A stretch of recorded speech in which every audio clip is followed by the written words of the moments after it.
7 días. La actualidad semanal con perspectiva evangélica. Hola, muy bienvenidos a Protestante Digital y a este programa, este espacio de tertulia llamado 7 días, en el que de vez en cuando también recibimos invitados para hablar algún tema de actualidad. Y sin duda uno de los temas de actualidad de los últimos meses es la situación en Ucrania, y sobre todo en septiembre y octubre hemos vuelto nuevamente a tener conocimiento de la situación allí, sobre todo por el recrudecimiento de los enfrentamientos.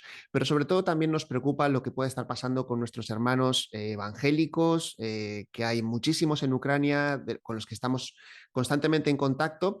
Y hoy tenemos el privilegio también de poder contar en nuestra tertulia con Daniel Banyols. Él es el secretario general de la UEB, de la Unión Bautista Evangélica en España, que recientemente ha podido estar allí en Ucrania. Así que ya le damos la bienvenida. Bienvenido, Daniel.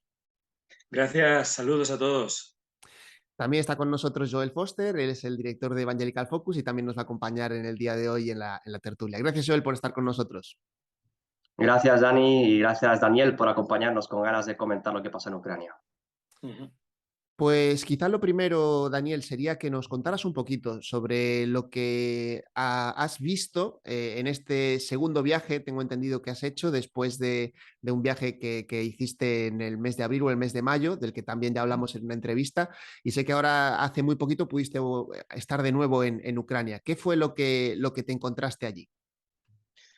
Sí, tal como dices, estuvimos ya un primer viaje de cercanía, de acercamiento a la obra y a la iglesia evangélica allí en Ucrania en el mes de abril, y ahora hemos hecho el segundo viaje, un segundo viaje que pretendíamos que fuera de apoyo. De hecho, eso es lo que hemos intentado, porque estamos enviando ayuda humanitaria desde las iglesias de la UEB desde el mes de febrero, es decir, desde que la guerra inició, estamos enviando contenedores, camiones, trailers de ayuda humanitaria, y hemos enviado 6, así que creíamos que era el tiempo un poco de ir a ver cómo se había distribuido la alimentación, los medicamentos, las mantas, todo lo que hemos estado enviando, ¿no? El primer viaje ya nos había confirmado la eficacia, la transparencia y el buen hacer de los receptores, de nuestros hermanos allí, que están haciendo un trabajo que no se puede catalogar de una manera que de magnífico, de espectacular, y fuimos a confirmarlo de nuevo, y un poco íbamos casi, en cierta manera, a casi cerrar nuestro ciclo de trabajo, porque llevamos ya 8 meses con ellos día a día y semana a semana. Lo que pasa es que al llegar allí hemos visto lo que habéis visto todos en televisión y en prensa. Nosotros no lo vimos porque estábamos allí, y es que vimos los nuevos bombardeos que llegaron desde el ejército ruso hacia todas las ciudades del país, cuando nosotros ya estábamos entrando en el país, es decir, no pudimos evitarlo. Así que nos tocó vivir algo que no habíamos visto en la viaje anterior, que es la guerra, digamos, más en directo, los misiles sobrevolando sobre nosotros, escapándonos a los refugios, es decir, las circunstancias que no habíamos visto en el primer viaje, en este segundo la hemos visto mucho más recrudecida. La guerra no solo se mantiene, que ya lo sabemos, y no solamente continúa, sino que también se amplía, es decir, se recrudece. Y bueno, hemos visto a la iglesia, pues evidentemente afectada. Lógicamente, los cristianos, todos los cristianos, todas las denominaciones, están implicadas en la guerra contra su voluntad, porque tienen a soldados en el frente, porque tienen a familias afectadas, porque tienen a familias que han perdido y han desaparecido físicamente, es decir, casas destruidas, familias muertas y niños huérfanos. Es decir, eso está también entre las filas cristianas, por supuesto, y también están llorando y están afectados por la guerra como toda la población ucraniana. En este sentido, lo que hemos visto es constatar que la realidad es transversal, mejor dicho, la tragedia es transversal, y que el daño llega absolutamente a todos, también cristianos, evidentemente. Y bueno, después de haber enviado estos 6 camiones, estos 6 trailers, aproximadamente unos 120.000 kilos de ayuda humanitaria, pues siguen, lógicamente, pidiéndonos que no cedamos, que no aflojemos, y que si está en nuestras posibilidades, pues sigamos ayudando. Daniel, después quizá entramos un poco más en cómo ayudar desde España, los trailers, lo siguiente que viene, pero quedándonos un poco aún en el contexto general de lo que habéis visto allí, dices que ha afectado transversalmente a toda la sociedad. Son 240 días de guerra ya, pasa el tiempo. ¿cómo están los ánimos de la gente ahí, de los pastores, de los miembros de iglesia, de las organizaciones cristianas? ¿Qué notas que ha cambiado quizá desde febrero? Bueno, yo les he visto, aunque cueste de entender, les he visto más optimistas, porque los resultados militares, como sabéis, en cierta manera les acompañan. Hay una cierta ventaja, una cierta ganancia de territorios en las acciones militares ucranianas y la población, evidentemente, y la Iglesia se hace eco de esto. Entonces, aunque la tragedia de la guerra ha aumentado, también ha aumentado, evidentemente, mucho el nacionalismo. El nacionalismo está Mm, muy potente ahora, evidentemente, contra el enemigo, contra el invasor. Eso es de lógica. Y también ha aumentado un cierto punto de que la guerra la vamos a ganar, ¿no? De que vamos adelante, de que, como podéis ver en las noticias, ganamos territorios, ganamos ciudades, el ejército invasor va reculando. Es decir, hay un cierto ámbito, un cierto ambiente de tragedia contenida, es decir, estamos soportándolo todo lo que nos está cayendo encima, desde el cielo especialmente, pero mm, esto es un mal que debemos aceptar o una situación que debemos soportar, incluso con dolor y con sangre, pero porque esto vamos a ganarlo, es decir, hay un cierto optimismo de fondo, ¿no? En las iglesias que yo he visitado, que no he visitado todas, por supuesto, y no puedo dar una evaluación global de todo el país, en realidad yo solo he estado visitando a las iglesias bautistas, que es la primera denominación del país, tiene 1.800 mm, iglesias y es la más potente y la más numerosa. Entonces, sí he visitado algunas iglesias, sí he hablado con varios pastores que están muy implicados en la ayuda pastoral dentro de guerra, en medio de la guerra. Algunos de ellos trabajan como capellanes en el ejército. Y bueno, la verdad es que les he visto, como digo, motivados. Les he visto, no puedo decir ilusionados porque no es la palabra, pero sí con un mm. cierto grado de optimismo, ¿no? De decir, vamos adelante, esto va a terminar más pronto que tarde en algún momento u otro. Y bueno, yo no les he querido transmitir esa esperanza absoluta porque yo no soy geoestratega y no sé exactamente qué va a pasar con las potencias políticas y lo que van a hacer los ejércitos, pero en principio lo que podría decir es que ellos ven la cercanía del fin y también ven la victoria en el sentido militar. Otra cosa es en tema espiritual, que ahí me he sentido Mm, un poco incómodo, me he sentido difícil, ¿no?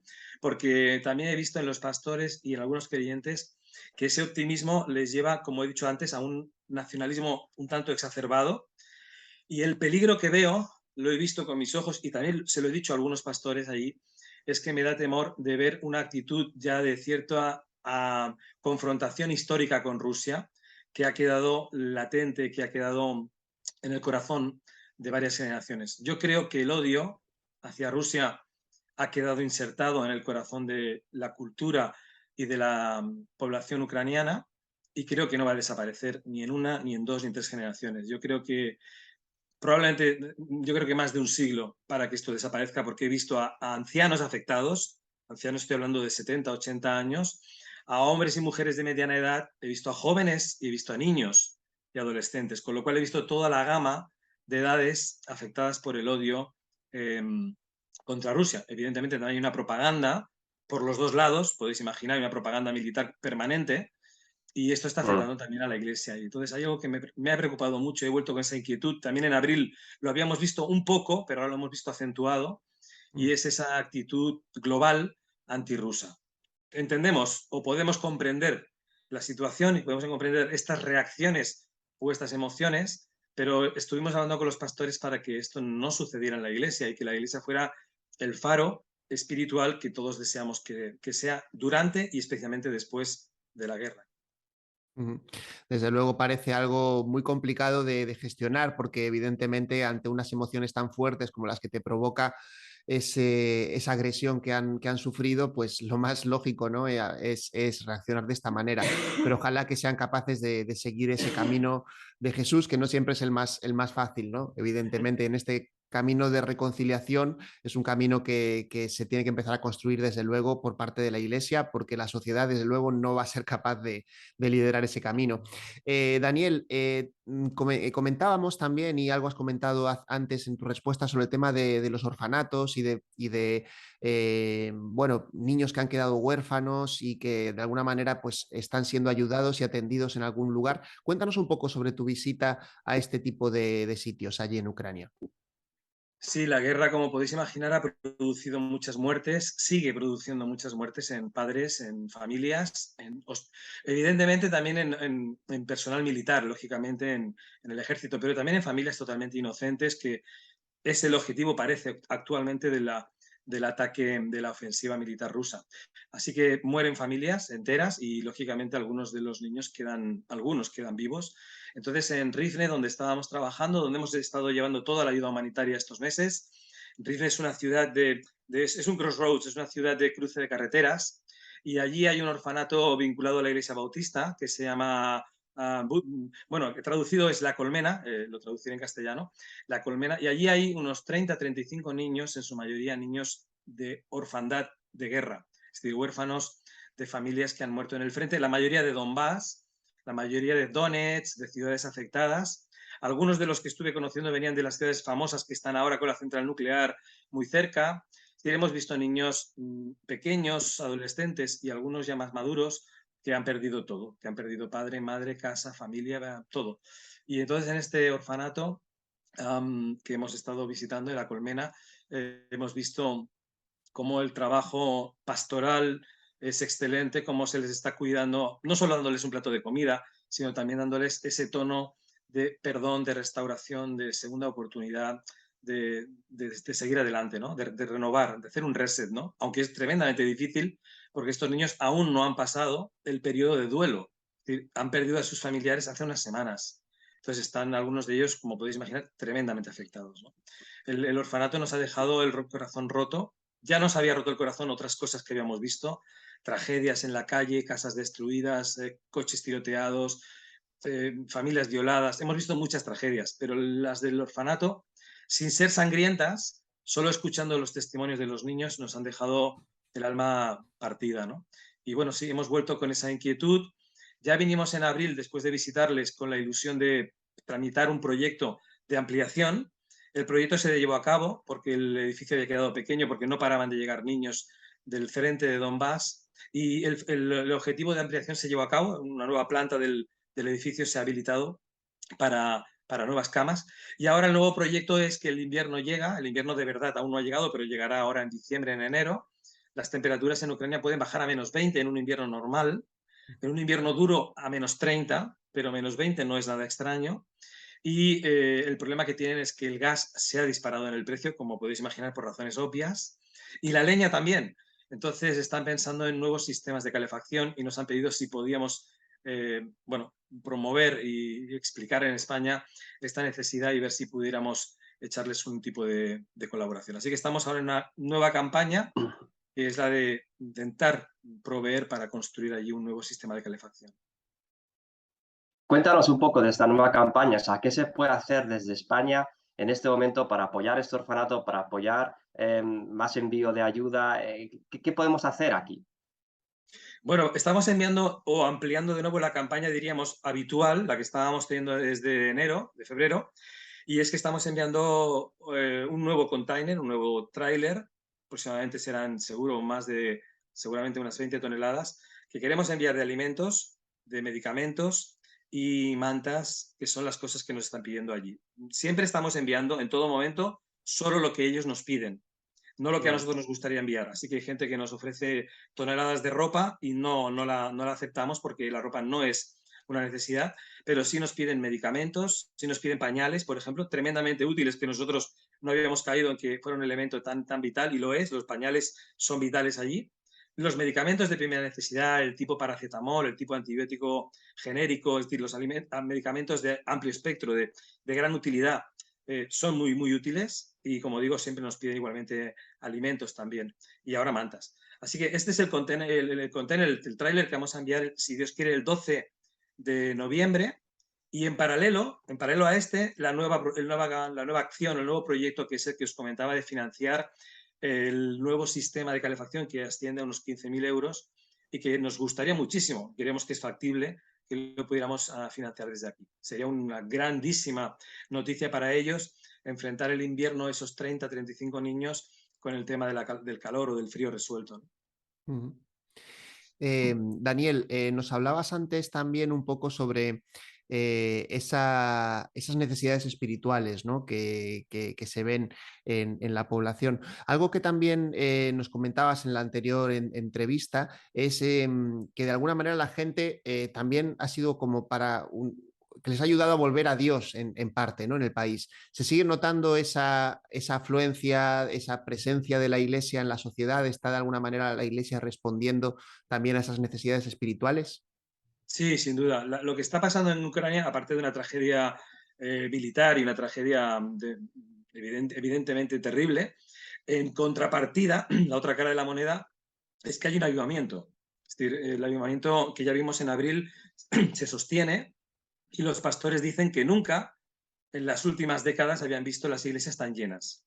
Parece ser que es una situación transversal. Yo solamente he visitado las iglesias bautistas, pero por lo que me contaban era generalizado. Es decir, hay un avivamiento de búsqueda de Dios, hay una necesidad de la gente en medio de esta tragedia, con las bombas cayendo encima de sus cabezas, de buscar trascendencia, de buscar explicaciones y evidentemente lo están buscando, en este caso buscando a Dios, ¿no? Entonces sí, la buena noticia, dentro de las muchas malas noticias, es que la búsqueda de Dios ha aumentado y como digo, y como dicen los pastores allí, se está viviendo un avivamiento espiritual, lo cual es muy de agradecer, muy hermoso de verlo, es muy emotivo poder visitar las iglesias desbordadas, llenas, haciendo turnos, y la tristeza es que esto está sucediendo por una guerra, o al menos en consecuencia con una guerra. Pero bueno, lo cierto es que esto también es totalmente real. Y relacionado con esto, entonces, ¿cómo se puede orar por Ucrania, por lo que están haciendo las iglesias evangélicas, las bautistas concretamente? ¿Qué puntos darías para que se pueda interceder desde España? Pues verás, las iglesias que yo he visitado se han convertido, al menos en Rizne, en el único centro de distribución de ayuda humanitaria. Caritas no lo he visto, Cruz Roja ha detenido y ha paralizado todos sus equipos y las únicas plataformas de distribución de alimentos, de medicamentos, de pañales, todo lo que estamos enviando, que yo he visto o que yo sepa, solamente lo están haciendo las iglesias evangélicas y en concreto las bautistas. Por lo tanto, podemos orar por el tremendísimo y potente testimonio que están dando. Se está convirtiendo gente en la obra social, es decir, la gente viene a buscar. Yo he estado en las colas con la gente y ellos les dedican 20, 30 minutos a hablar con la persona antes de darle la comida o darles las donaciones. Están hablando con ellos, escuchando sus testimonios y gente se convierte. Entonces, eso está pasando en directo, lo vi hace 4 días. Entonces hay que orar por esa labor social que es puramente evangelística, es potente. Y por otro lado, la gran labor que yo creo que va a llegar inmediata, bueno, ojalá si la guerra terminará muy pronto, es la labor de restauración espiritual, del perdón, de la misericordia. Esto es un tema que va a ser duro, no va a ser sencillo, lo apuntabais antes, y creo que tenemos que orar para que, aunque cueste, Ucrania perdone a Rusia, porque es el gran concepto, la gran frase, ¿no? Que yo la he dicho y la he repetido ahí, le he preguntado y cuesta mucho que la gente ahora mismo pueda articular el perdón espiritual, e incluso el perdón que conocemos como cristianos y que hemos leído en Mateo, Mateo 5, cuando nos dice que tenemos que perdonar a nuestro enemigo y orar por él, pues es difícil, está siendo muy complejo. Ellos argumentan, tienen potentes argumentos, ellos dicen, ¿cómo voy a perdonar a alguien que me está violando o a alguien que me está matando? ¿Lo podré perdonar después? Es posible que lo haré con la ayuda de Dios, pero en directo no me pidas que les perdone y cuesta mucho. Me he tenido que callar en muchas ocasiones, aunque mi mensaje quería ser el mensaje de la reconciliación, pero quizás es demasiado pronto, ¿no? Pero sin duda hay que orar, porque es un país que va a quedar maltrecho, no solamente maltrecho en el plano físico, que a lo mejor Europa o Estados Unidos ayudarán en plan Marshalls para su reconstrucción, lo puedo imaginar, pero en la reconstrucción espiritual es mucho más lenta y emocional. Y ahí sí que creo que debemos orar por nuestros hermanos, por nuestras iglesias ucranianas de todas las denominaciones, para que sean luz, para que sean faro, para que sean desafío a la ciudad o a la población que no quiere perdonar, y los cristianos debemos ser ejemplo, evidentemente. Pues la verdad es que nos dejas un desafío importante, yo creo, porque orar por estas situaciones no es algo que tengamos que tomarlo a la ligera, sino que realmente podemos tomarlo como un compromiso firme y la oración sin duda va a tener efecto. Y te damos gracias, Daniel, no solo por este ratito que has estado con nosotros, sino también por ese compromiso que habéis asumido por parte de las iglesias bautistas de estar implicándoos de manera tan directa en la situación y en las necesidades de de esta guerra tan terrible y esto que realmente no pensábamos que fuera a ocurrir en Europa y sin embargo está ocurriendo y sin duda que de ese shock pues os habéis, estáis siendo en ese sentido ejemplo para todos, también para nosotros aquí en las iglesias evangélicas en España, de la forma en la que podemos actuar de manera práctica para ayudar allí. Así que muchas gracias por estar con nosotros en el día de hoy. Gracias a vosotros por vuestro interés. Pues aquí terminamos este tiempo de entrevista, de tertulia. Gracias por estar con nosotros, por seguirnos. Ya saben que la información, tanto de este tema, de Ucrania, como de muchos otros, la pueden seguir en nuestras páginas, en Protestante Digital, en Evangélico Digital y en Evangelical Focus. Muchas gracias también, Joel, por estar con nosotros. A ti. Y simplemente decirles que esperamos estar con ustedes nuevamente en un nuevo programa en las próximas semanas. Gracias por acompañarnos y que el Señor les bendiga.